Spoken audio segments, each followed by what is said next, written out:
السلام عليكم يا حبايبي، ازيكم؟ عاملين ايه؟ ان شاء الله يا رب تكونوا دايما بخير وصحه وانا وسعاده. لو لسه بتشوف القناه بتاعتي لاول مره ما تنساش تحط اشتراك او سبسكرايب، ولو شفت اي فيديو ليا وعجبك، لو عجبك حط لايك، مش عجبك حط ديسلايك، بس ان شاء الله هيعجبك.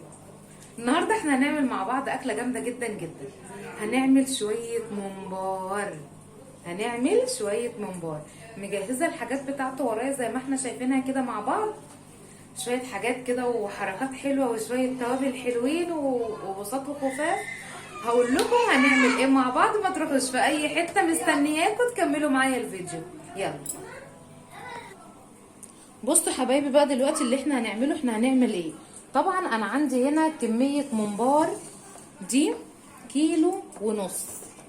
تمام، هوريهولكوا دلوقتي، بس احنا هنجهز الخلطه عشان ايه ما نلعبكش الدنيا حوالينا. انا معايا هنا 3 كيلو رز منقوع اهو، 3 كيلو رز منقوع. تمام، رز مصري منقوع. هنصفي الميه بتاعته حالا دلوقتي زي ما احنا شايفين مع بعض، ونكمل الشغل الجامد قوي اهو. كده انا بعمل ايه؟ بصفي الميه بتاعته. تمام،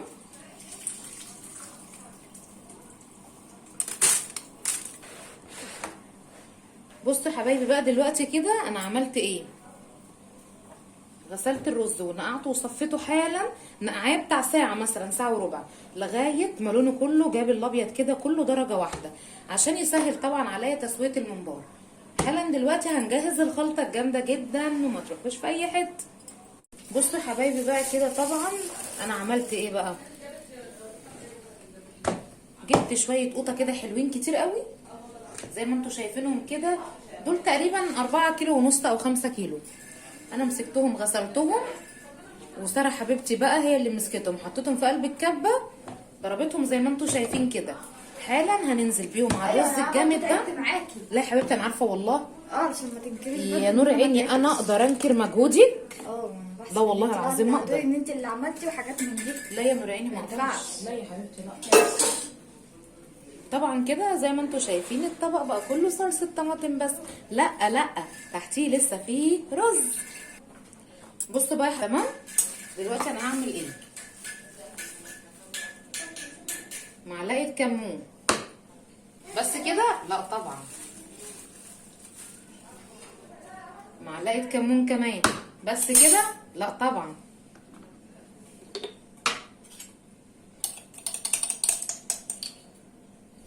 معلقه ملح،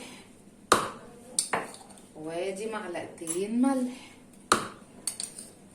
وادي 3 معالق ملح. تمام التمام. وحالا كمان هاخد فلفل احمر مفروم، معلقه 2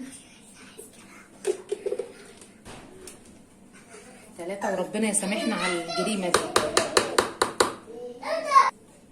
وادي كمان معلقه شطه.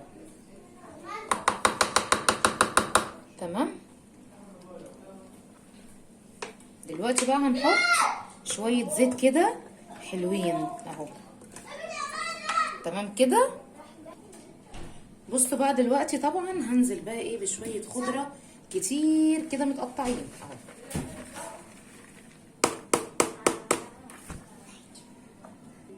بصوا بقى طبعا احنا كده حطينا الخضره، نبتدي بقى نقلب الكلام الحلو الكتير قوي ده مع بعض. عايزه تحطي حبه بابريكا ممكن تحطي، بس انا شخصيا ما بحبهاش يعني، لان عندنا بقى الطماطم يعني عامله شغل ايه، طماطم وطماطم القوطه. بصوا يا جماله بقى، يا جماله على ريحته وحركاته وتكاته. عايزه اقول لكم الرز ده 3 كيلو ما شاء الله، يعني احنا في بيت العيله بقى يا جماعه، مش ايه. يا رب بقى ان شاء الله كده يطلع حلو، بس انا متمكنه جدا فيه لاني بحبه جدا جدا جدا بقى، اكله الكرشه والممبار والحاجات الحلوه قوي دي. بصوا شايفين لونه اهو. بصوا حبايبي كده طبعا احنا حطينا ايه، حطينا بقى الرز والخضره والطماطم اللي احنا ضاربينها، ودلوقتي ادينا اهو بنحط البصل زي ما احنا شايفين. هرجع اقول لكم تاني الكميه اللي هي معايا دلوقتي دي: 3 كيلو رز، عليها 4 كيلو طماطم، عليها بتاع كيلو ونص بصل، تمام كده، و5 جنيه خضره، شبت وبقدونس وكزبره. حطينا عليهم زيت وملح وشطه وكمون وفلفل احمر، تمام كده.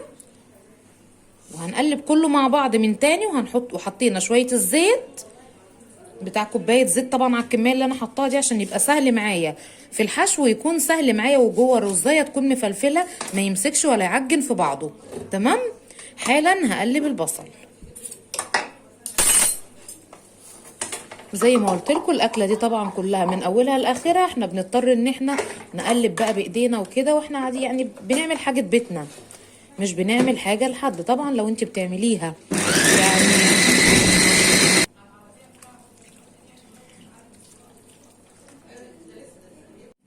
تمام كده. كده انا قلبت كله في بعضه، بس حاسه محتاج شويه خضره كمان. لحظه واحده اجيب شويه الخضره وارجع لكم. معانا بقى دلوقتي كده طبعا اهو الممبار الحلو اللذيذ خالص. سكينه حاميه في ثانيه وجيت لكم. هنا طبعا احنا لما بنيجي بنقيس بنعمل الصابع كلها مقاس بعضها، تمام اهو. يعني انا حافظه المقاس بتاعه هيكون ايه اهو.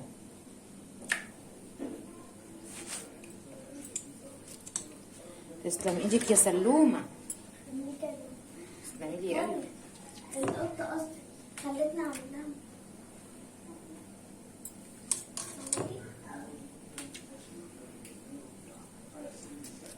زي ما انتوا شايفين ادينا بنقطع كل الممبار اللي معانا. طبعا انا ده نقعاه في ميه بخل. اخلص الكميه معايا كلها وحالا ارجع لكم.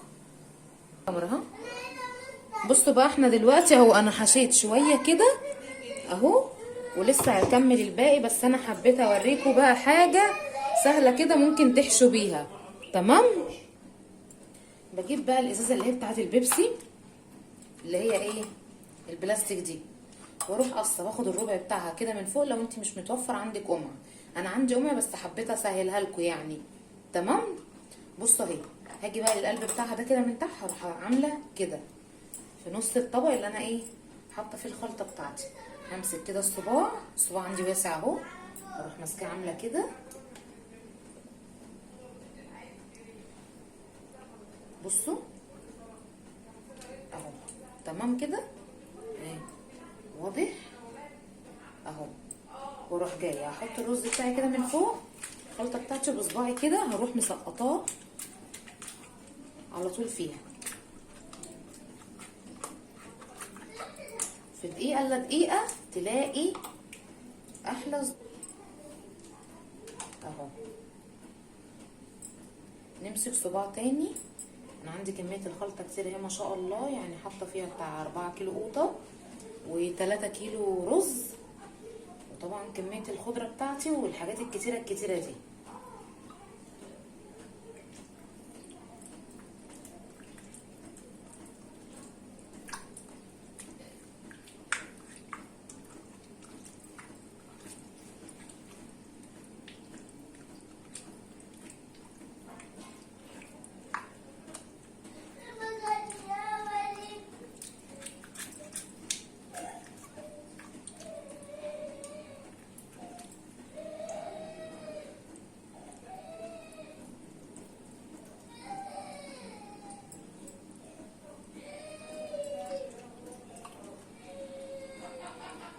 تمام كده. بص اهو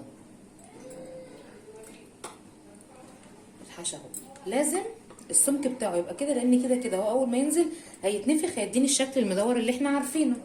اكمل بقيه الكميه بتاعتي وارجع لكم على طول، مش هتاخر ان شاء الله عليكم. كده حبايبي زي ما انتوا شايفين كده. بصوا هنا ايه، انا حطيت الممبار وسلقته في الميه بتاعته دي، وادي الممبار اهو. بصوا شايفين جماله. هطلع بس بقيه الكميه اللي هي معايا وهرجع لكم على طول.